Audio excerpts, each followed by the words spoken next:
رسوله الكريم أما بعد فقد قال الله سبحانه وتعالى في كلامه القديم والفرقان الحميد أعوذ بالله من الشيطان الرجيم بسم الله الرحمن الرحيم وما أرسلناك إلا رحمة للعالمين صدق الله العظيم அளவற்ற அருளாளனும் நிகரற்ற அன்புடையோனுமாகிய எல்லாம் வல்ல அல்லாஹுவின் பெயரால் துவங்குகிறேன்.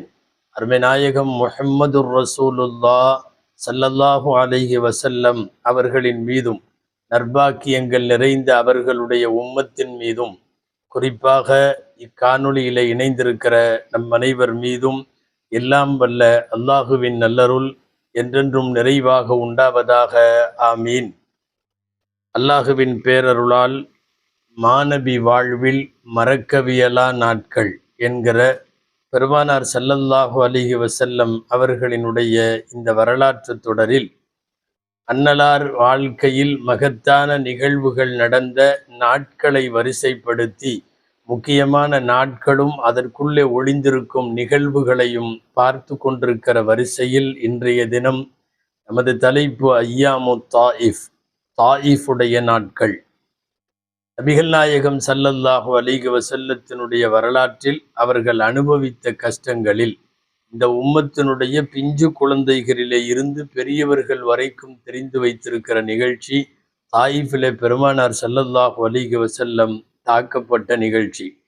தாயிஃப் நகரத்து வீதியிலே தாஹா ரசூல் நபி நடக்கையிலே என்று பிஞ்சு குழந்தைகளெல்லாம் பாடுகிற அந்த வரிகளுக்கேற்ப அந்த நிகழ்வை நாம் இன்றைக்கு பார்க்கிறோம். அன்பானவர்களே, நபிப்பட்டம் வாங்கி 10வது வருஷம் ரம்தான் முடிந்திருக்கிற ஒரு ஷவ்வால் மாதம் பெருமானார் ஸல்லல்லாஹு அலைஹி வஸல்லம் அவர்கள் தாயிஃபுக்கு பயணப்படுவதை விரும்பி அவர்களும் அவர்களுடைய சேவகராய் மௌலாவாய் இருந்த ஸைத் இப்னு ஹாரிஸா ரலியல்லாஹு அன்ஹு அவர்களும் இருவரும் மக்காவை விட்டு வெளியேறி அவர்கள் தாயிஃபுக்கு பயணப்படுகிறார்கள். பெருமானார் ஸல்லல்லாஹு அலைஹி வஸல்லம் தாயிஃபிற்கு போவதற்கு 2 முக்கியமான காரணம். ஒன்று, அபூதாலிப் அவர்களுடைய வஃபாத்திற்கு பின்னால், ஹதீஜா ரலியல்லாஹு அன்ஹா அவர்களின் வஃபாத்திற்கு பின்னால் மிகுந்த சோகம் துக்கம் தொண்டை அடைக்கிற ஒரு சூழலில் எங்காவது கொஞ்சம் இடம் மாறி இருந்தால் மனதினுடைய ரணங்களுக்கு கொஞ்சம் ஆறுதல் கிடைக்கும் என்று அவர்கள் விரும்பியது ஒரு காரணம். பொதுவாகவே எந்த வீட்டில் மனைவியோடு வாழ்ந்தோமோ அதே வீட்டிலே தினந்தோறும் இருக்கிற போது கொஞ்சம் கஷ்டமாக இருக்கும். அதனால் ஒரு மாற்றத்திற்காக எங்காவது மாறி இருக்கலாம் என்கிற சிந்தனை பரவலாக எல்லோருக்கும் இருப்பது போல் நாயகம் ஸல்லல்லாஹு அலைஹி வஸல்லமும் அவ்வாறு நினைத்தார்கள். இது முதல் செய்தி. 2வது செய்தி, அவர்கள் தாயிஃபிற்கு புறப்படுவதற்கு காரணம் உள்ளூரிலே இருக்கிற எதிரிகளின் துணிகரமான தாக்குதல்கள். காரணம், முதல்ல அபூதாலிப் இருந்தார், பாதுகாப்பு அரணாக இருந்தார். அபூதாலிப் அவர்கள் நகர்ந்ததற்கு பின்னால் ஊருடைய தலைமை பொறுப்பு இப்போது அபு லஹபுடைய கையிலே வருகிறது. ஏற்கனவே அவர் தலைவராக இல்லாத போதே அவர் தாண்டவமாடியவர். நபி ஸல்லல்லாஹு அலைஹி வஸல்லம் அவர்களின் மீது மண்ணை வாரி இறைத்தல் உட்பட, மனைவியை விட்டு தாக்கியது உட்பட எக்கச்சக்கமான விஷயங்களை செய்த அபூலகபுடைய தலைமையில் மக்காவில் இனிவரும் நாட்கள் கொஞ்சம் கடினமானவை என்பதை உணர்ந்த பெருமானார் ஸல்லல்லாஹு அலைஹி வஸல்லம் பக்கத்து ஊரிலே இருக்கிற தாயிஃபின் மக்கள் ஆதரவு தருவார்கள் என்று நினைத்து ஸல்லல்லாஹு அலைஹி வஸல்லம் அவர்கள் கிளம்பி சென்றார்கள். இன்றைக்கும் ஹஜ்ஜு உம்ராவுக்கு செல்பவர்கள் எல்லாம் தாயிஃபினுடைய பயணத்தை அநேகமாய் உம்ரா சர்வீஸுகள் எல்லாம் ஒரு இலவச இணைப்பாகவே தருகிறார்கள். எல்லாரும் தாயிஃபிற்கு போகிறார்கள். போனவர்களுக்கு அதன் தூரம் தெரியும். வரலாற்றிலே நம்பத்தகுந்த வரலாற்று ஆசிரியர்கள் சொல்லுவது, நாயகம் ஸல்லல்லாஹு அலைஹி வஸல்லம் அவர்களும் ஸைத் இப்னு ஹாரிஸா ரலியல்லாஹு அன்ஹு அவர்களும் வாகனத்திலே போகவில்லை, நடந்தே போனார்கள். நீங்கள் இன்றைக்கும் தாயிஃபும் மக்காவும் எவ்வளவு தூரம் என்று பாருங்கள். சுமார் 100 கிலோமீட்டர். அன்றைய காலத்தில் சுமார் 80 மைல்னு வச்சுக்குவோமே. ஒரு 100 கிலோமீட்டர் தூரம் காலாலே நடந்து பயணப்பட்டு தாயிஃபுக்கு போகிற ஒரு சிரமமான பிரயாணத்தை பெருமானார் ஸல்லல்லாஹு அலைஹி வஸல்லம் மேற்கொண்டார்கள். தாயிஃப் நகரத்துக்கு போயாகிவிட்டது. ஒட்டுமொத்தமாக தாயிஃபிலே ஸல்லல்லாஹு அலைஹி வஸல்லம் தங்கி இருந்தது 10 நாட்கள். 10வது நாள் கடுமையான காயங்களோடு அவர்கள் ஊரை விட்டு வெளியேற வேண்டிய நிர்பந்த சூழலை அந்த ஊரிலே உள்ள மடையர்கள் ஏற்படுத்தினார்கள். போய் ஊர் தலைவர்களை சந்தித்து பேசினார்கள் நாயகம் ஸல்லல்லாஹு அலைஹி வஸல்லம். அல்லாஹுவின் மார்க்கத்தின் அழைப்பு கொடுக்கிறார்கள்.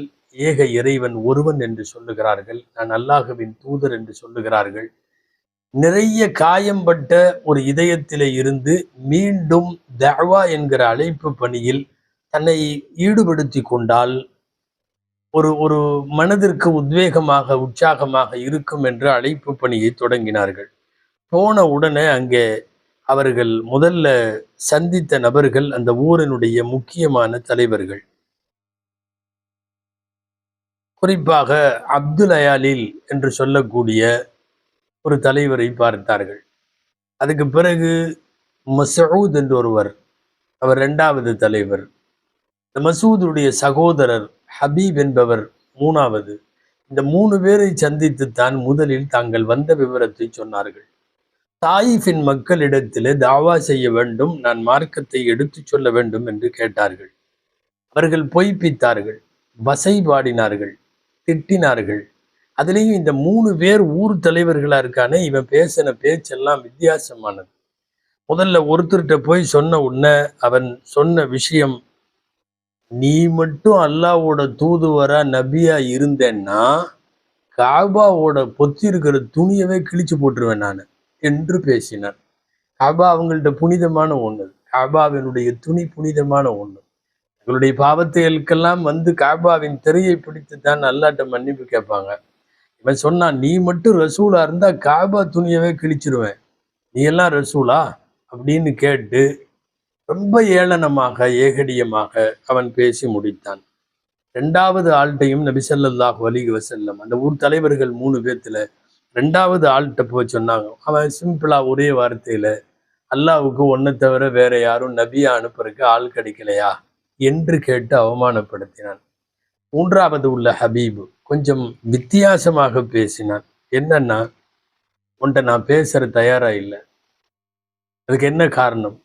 நீ ரசூலா இருந்தா நானெல்லாம் உன்ட்ட பேசுறதை விட நீ பெரிய மகத்தான பயங்கரமான மகத்தான ஆள், ரொம்ப மரியாதைக்குரிய ஆள். என்ன மாதிரி உள்ளவங்க எல்லாம் உன்ட்ட பேசக்கூடாது, என்ன நீ பெரிய ரசூல். ஒருவேளை நீ சொல்றது பொய்யா இருந்து ரசூல் இல்லைன்னா நான் பேசுற அளவுக்கு உன்ட்ட தகுதி கிடையாது, நீ போலாம். நீ ரசூலாக இருந்தால் இன் குன்த ரசூலன் ஃபஅன்த அஅதமு மின் அன் அத்தகல்லம மஅக், உன்ட்ட பேசுறதை விட நீ பெரிய ஆளு, நீ ரசூலுன்னா. இன் குன்த கைர ரசூலின் மின் அல்லாஹ், நீ அல்லாஹ்ட்ட இருந்து ரசூலாக அனுப்பப்படலை அப்படின்னு சொன்னா, அதாவது இன் குன்த காதிபன், நீ பொய்யானவனா இருந்தா ஃபலா தலீகு பி அன் உகல்லிமக், நான் உன்ட்ட பேசுற அளவுக்கு உனக்கு தகுதி கிடையாது, போயிரு. இப்படித்தான் 3 பேரும் பதில் சொன்னார்கள். எதை நம்பி தாயிஃப்ல வந்தார்களோ அது பெரிய தோல்வி. ஆனா இவங்க பொய்ப்படுத்தியதோடு நின்று இருக்கலாம், இவர்கள் கொஞ்சம் கிண்டலும் கேலியும் செய்ததோடு நின்று இருக்கலாம். இவங்க அந்த மாதிரி நிக்கல. கொஞ்சம் அதிகமாக அந்த ஊரில் இருக்கிற சிறுவர்களை, இந்த ஊரில் இருக்கிற மக்களை எல்லாம் தூண்டி விட்டார்கள், அடிச்சு வெளியே தள்ளுங்க அப்படிங்கிற மாதிரி. ஒவ்வொரு நாளும் சில பேரை சந்தித்து பேசி எதுவுமே நடக்கல. அதனுடைய இறுதி நாள் ஏறத்தாழ மக்களை எல்லாம் அடிக்கிறதுக்கு சொல்லிட்டாங்க. எல்லாம் ஊர்ல உள்ள சிறுவர்கள், அவன் இவன், பொதுவாக ஒவ்வொரு ஊர்ல ரவுடிகள்னு கொஞ்சம் பேர் இருப்பானே, இந்த ரவுடிகள்லாம் சேர்ந்து வந்து நின்றுக்கிட்டான். 2 வரிசையா நின்றுக்கிட்டான், இப்படியும் இப்படியும். ரசூலுல்லாஹ் ஸல்லல்லாஹு அலைஹி வஸல்லம் அந்த ஊர்ல இருந்து வெளியேற முடிவுக்கு வந்துட்டாங்க. ஏன்னா எல்லாம் கல்லெடுத்து அடிக்க ஆரம்பிச்சிட்டான். அடிக்க ஆரம்பிக்கிற போது போகணும். ஓ 2 சஃப்புக்கு இடையில நாயகம் ஸல்லல்லாஹு அலைஹி வஸல்லம் போகிறார்கள். 2 பக்கம் இருந்து மாறி மாறி கல்லுல அடிச்சாங்க. அடிச்சதுல நாயகம் ஸல்லல்லாஹு அலைஹி வஸல்லமுடைய கால் பலமாக தாக்கப்பட்டது. பெரிய பெரிய கற்கள். குறிப்பாக கூட இருந்த ஸைத் இப்னு ஹாரிஸா ரலியல்லாஹு அன்ஹுடைய மண்டையில கல் அடிச்சு ரத்தம் பொத்துக்குச்சு, ரத்தம் வழிகிறது. ஸைத் இப்னு ஹாரிஸா ரலியல்லாஹு அன்ஹு தான் பட்ட அடியையும் வலியும் இரத்தத்தையும் பொருட்படுத்தாமல் பெருமானாரை எவ்வளவு தூரம் முடியுமோ அவ்வளவு தூரம் அவர்கள் தாங்குகிறார்கள். அடிக்கிற கல்லு ரசூலுல்லாஹ் மேல படாம இருக்கணுங்கிறதுக்காக முன்னாடி வந்து நின்ற போதுதான் அவர்களுடைய மண்டை உடைந்தது. அதுக்கப்புறமும் காலில் அடிக்க ஆரம்பிச்சாங்க. ஸல்லல்லாஹு அலைஹி வஸல்லத்தினுடைய பாதங்கள்ல ரத்தம் வந்தது. எந்த அளவுக்கு வந்தது? காலில் சும்மா நாம வந்து கல்லால் சில பேர் அடித்தார்கள், சொல்லால் சில பேர் அடித்தார்கள்னு போயிடுறோம். ஆழமாக வரலாற்று வரிகளை பார்த்தால் காலில் தொடர்ந்து அடிச்சதுல காலில் துருத்தி கொண்டிருக்கிற எலும்பு இருக்குது இல்லையா, கணுக்கால் அப்படின்னு சொல்றோமே, அது நொறுங்குற அளவுக்கு கல்லில் அடிச்சாங்க. அது துருத்தி கொண்டிருக்கிற அந்த எலும்பு ரொம்ப உறுதியானது. சாதாரண மெல்லிய நரம்பெல்லாம் இல்லை.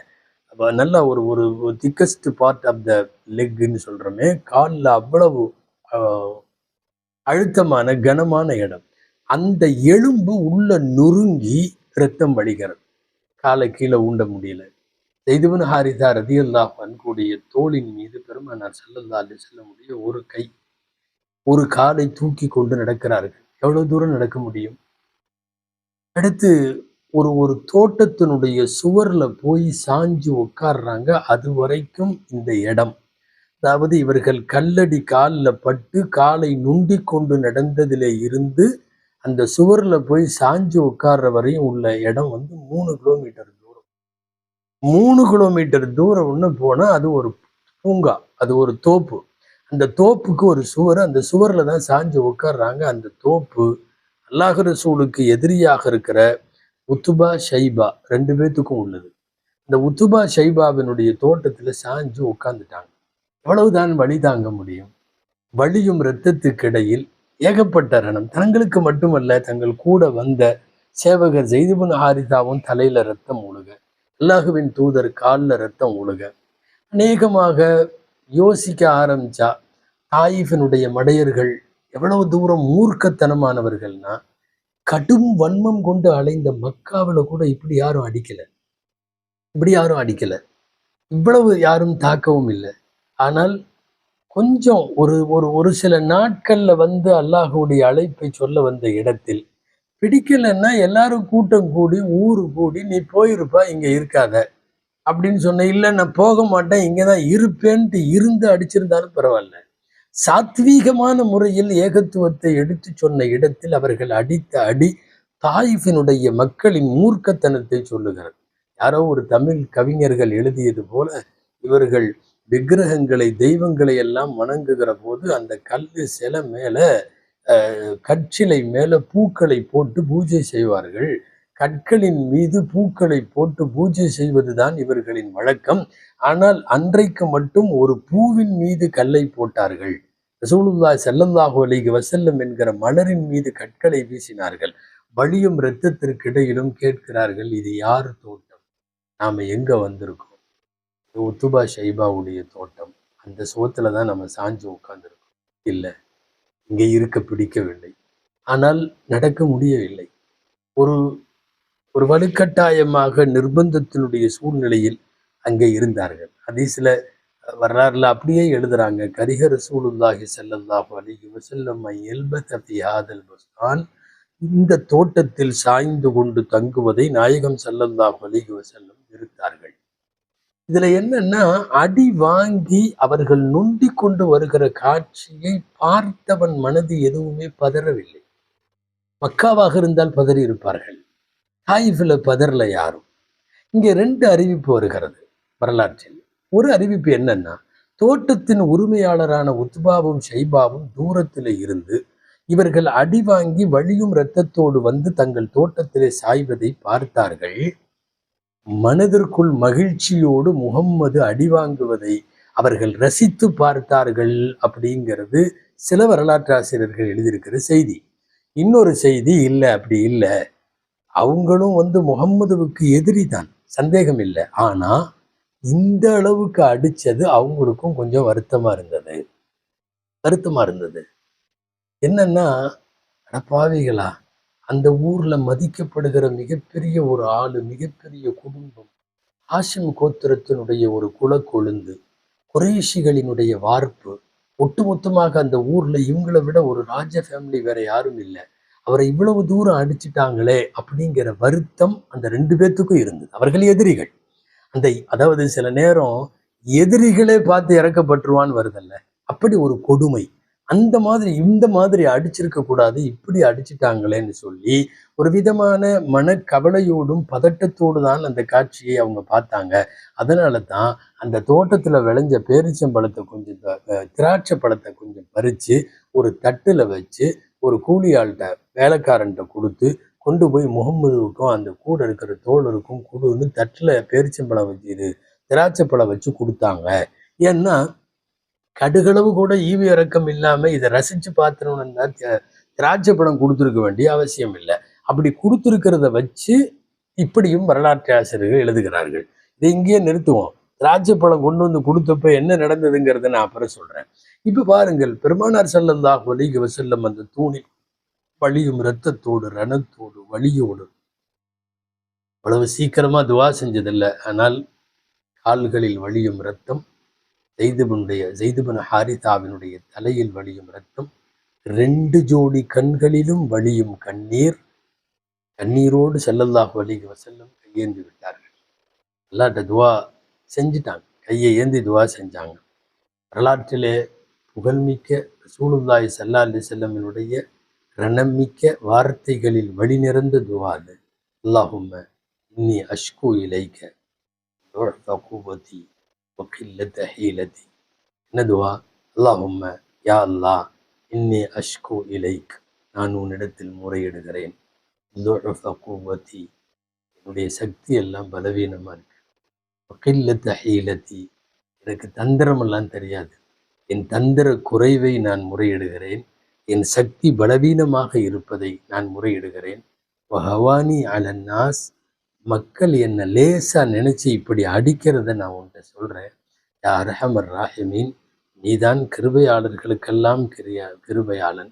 அந்த ரப்புல் முஸ்தத்ஆஃபீன், என்ன அழுத்தமான வார்த்தை. அல்லாஹ், நீ பலவீனமானவர்களுக்கு ரப்பாக இருக்கிறாய்.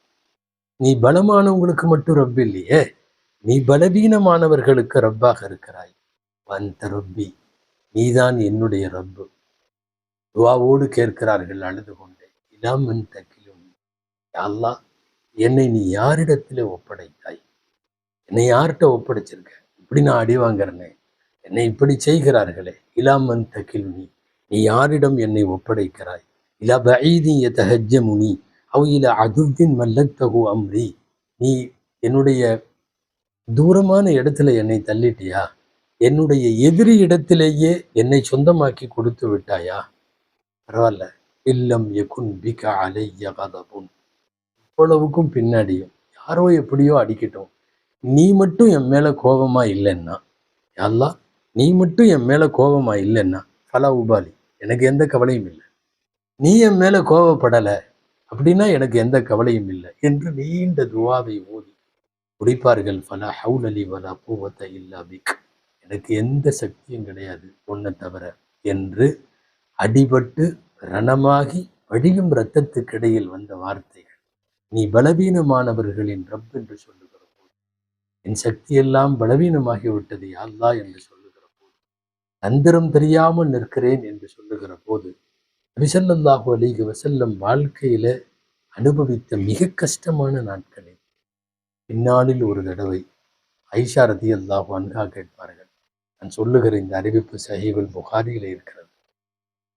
ஆயிஷா அம்மா கேட்பாங்க, யா ரசூலல்லாஹ், உஹது நாளிலே நீங்கள் அடிபட்டதை விடவும் கஷ்டமான நாள் ஏதாவது இருக்குதா அப்படின்னு கேட்பாங்க. காரணம், உஹதுல ரசூலுல்லாவுக்கு காயம் பட்டுச்சு, அவங்களுக்கு மண்டை உடைஞ்சது, 2 கன்னப்பகுதிகளில் ஏதோ அம்போ வாளோ கீறியதில் கன்னத்திலிருந்து ரத்தம் வந்தது, ரசூல் ஸல்லல்லாஹு அலைஹி வஸல்லம் பல் ஷஹீதாக்கப்பட்டது, பல்லு உடைக்கப்பட்டது, இவ்வளவு காயங்கள் நிறைந்தது உஹது. அந்த உஹதுனுடைய நாள் தான் ரொம்ப கஷ்டங்கிற மாதிரி நினைச்சிருந்தாங்க எல்லாருமே, ஆயிஷா அம்மா உட்பட. இப்ப ஆயிஷா அம்மா கேட்கிறாங்க, ஹல் மர்ர அலைக யா நபியல்லாஹி மின் யௌமின் அஷத்த மின் யௌமி உஹது, உஹதுடைய நாளை விட உங்களுக்கு ஏதாவது கஷ்டமான நாள் வாழ்க்கையில இருக்கான்னு கேட்டாங்க. ஸல்லல்லாஹு அலைஹி வஸல்லம் சொன்னார்கள், லகது லகீது மின் கௌமிகி மா லகீது, என்னுடைய கூட்டத்தவர்கள் ஐஷாமாவை பார்த்து சொல்றாங்க, உங்க ஆளுகள்லாம் சேர்ந்து என்னென்ன எனக்கு கொடுத்தாங்களோ நான் எதை எல்லாத்தையும் அனுபவிச்சேன். ஒக்கான அஷத்த மின்ஹும் மா லகீது யௌமல் ஆகபா. ஆயிஃப்ல நான் அனுபவிச்சது தான் என் வாழ்க்கையில எல்லாம் நான் அனுபவித்த துன்ப நாட்களை விட பெரிய துன்ப நாள். இது அருள் துவாலா நப்சி அலா அப்தலியாலில். நான் அந்த ஊர் தலைவர்கிட்ட போய் நான் என்னை அறிமுகப்படுத்தி கொண்டு பேசினேன். ஃபலம் யுஜிபினி இலாமா அரத்து ஃபன் தலப்புத்து. நான் நினைச்ச மாதிரி அவர் எனக்கு பதில் தரல. நான் ரொம்ப கவலையோடு அங்கிருந்து வெளியேறிய நிலைமையானது. அதாவது அடிச்சு அடிச்சு அடிச்சு நான் மீண்டும் பழைய சுதாரிப்புக்கு வந்தபோது ஃபலம் அஸ்தஃபிக் இல்லா பி கர்னி சாலிப். கர்னு சாலிப்னு ஒரு இடம். கர்னு சாலிப்னா இன்னைக்கு இருக்கக்கூடிய நஜிது பகுதிகளுக்கெல்லாம் அதுதான் மீகாத், ஹரமுடைய எல்லை. அந்த இடம் அது வரைக்கும் எனக்கு மயக்கம் தெரியாத அளவுக்கு நான் இருந்தேன். அல்லாஹ் சொல்றாங்க, தாயிஃப்ல இருந்து வந்ததுக்கு அப்புறம் வெளியே வந்ததுக்கு அப்புறம் நான் திடீர்னு சுயநினைவு நல்லா வந்ததுக்கு அப்புறம் என்னுடைய பார்வையை நான் உயர்த்தி பார்த்தேன்.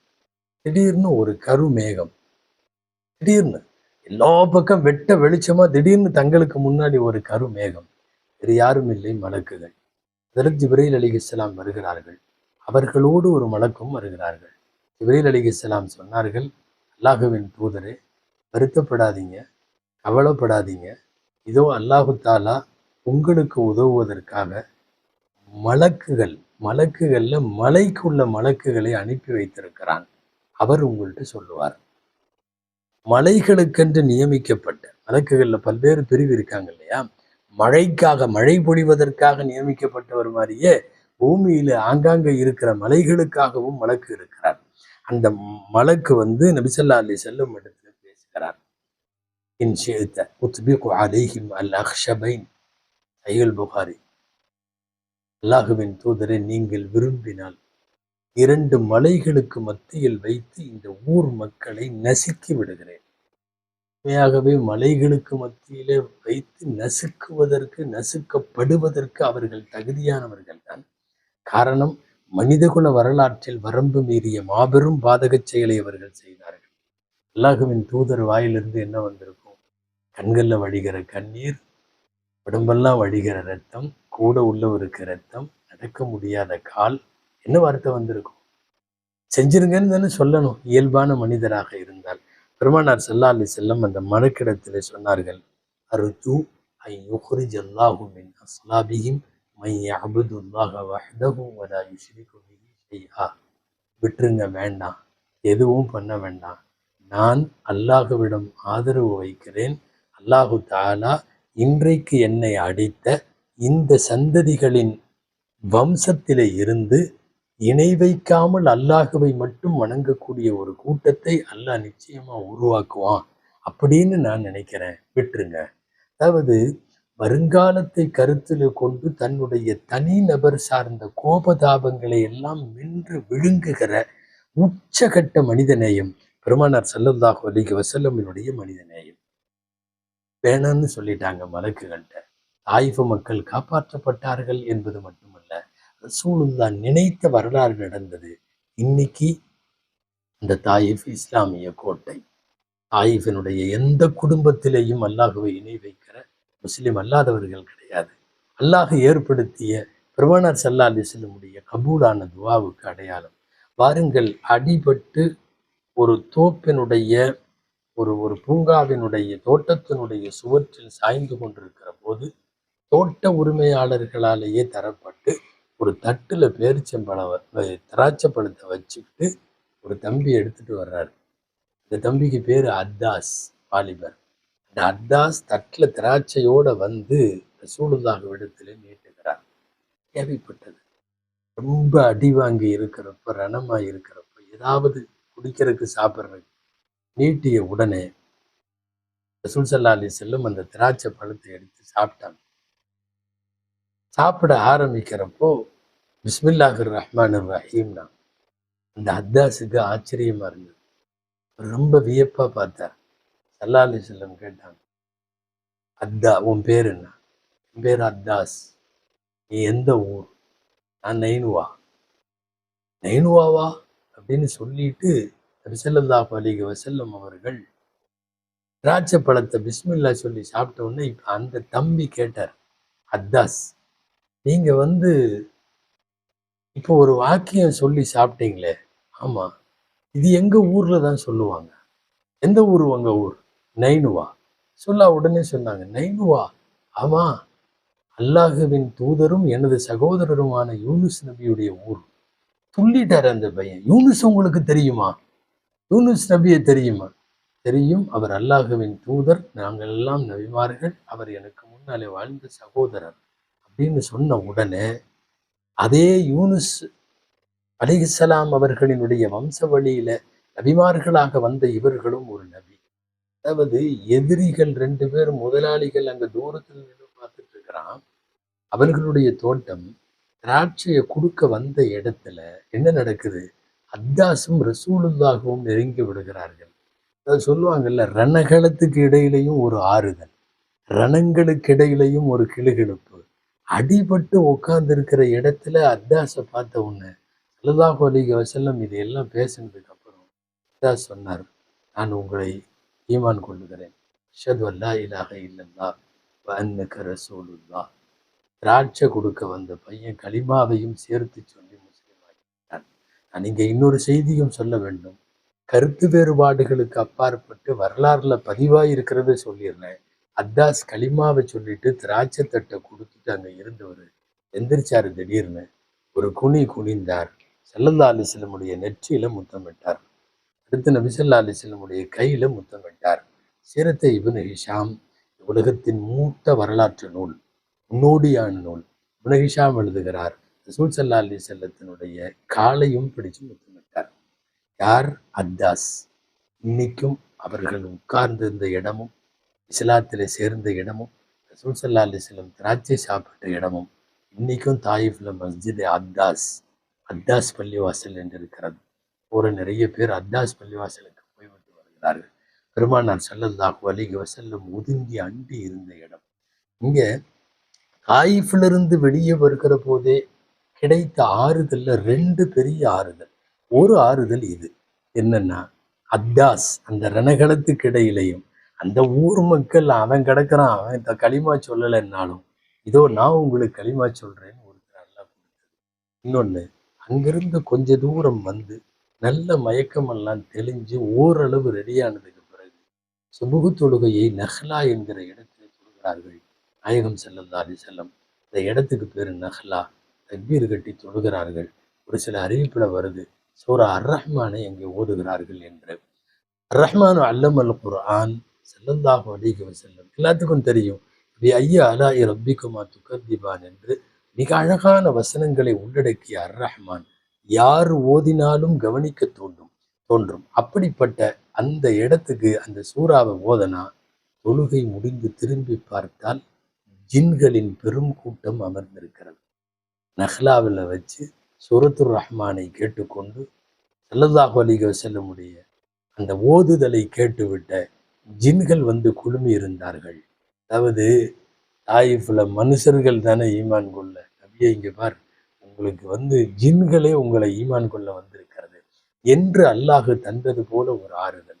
அன்பானவர்களே, நபி ஸல்லல்லாஹு அலைஹி வஸல்லத்தினுடைய வரலாற்றில் நீக்கமற நிறைந்துவிட்ட, எந்த காலத்திலும் மறக்க முடியாத ஒரு வரலாறு தாயிஃபினுடைய வரலாறு. பெரியவர்களுக்கு வேண்டுமானால் இது பழைய வரலாறாக இருக்கலாம். வளரும் தலைமுறைக்கு சொல்லிக் கொடுத்து வளர்க்க வேண்டும். இந்த மார்க்கம் ரொம்ப லேசாகவும் சொகுசாகவும் கிடைத்து விடவில்லை. அல்லாஹுவின் தூதரின் வழிந்த இரத்தத்துக்கிடையில் தான் மார்க்கம் வளர்ந்திருக்கிறது என்கிற மார்க்கத்தினுடைய உயிரோட்டத்தை அடுத்த தலைமுறைக்கு நாம் சொல்ல கடமைப்பட்டிருக்கிறோம். துவா செய்வோம். அல்லாஹு ஜல்ல ஷானஹு தஆலா சிரமப்பட்டு இந்த மார்க்கத்தை நம் கையிலே கொடுத்த அருமை நபி ஸல்லல்லாஹு அலைஹி வஸல்லத்தினுடைய பாக்கியம் பெற்ற உம்மத்துகளாகிய நம்மையும் அல்லாஹ் ஜன்னத்துல் ஃபிர்தௌஸில் அருமைநாயகத்தோடு வீற்றிருக்கவும் உரையாடவும் அவர்களோடு கலந்துரையாடவும் அல்லாஹ் நமக்கு அருள் செய்வானாக. ஆமீன். வஆகிர் தஅவானா அல்ஹம்துலில்லாஹி ரப்பில் ஆலமீன். அஸ்ஸலாமு அலைக்கும் வரஹ்மத்துல்லாஹி வபரகாத்துஹு.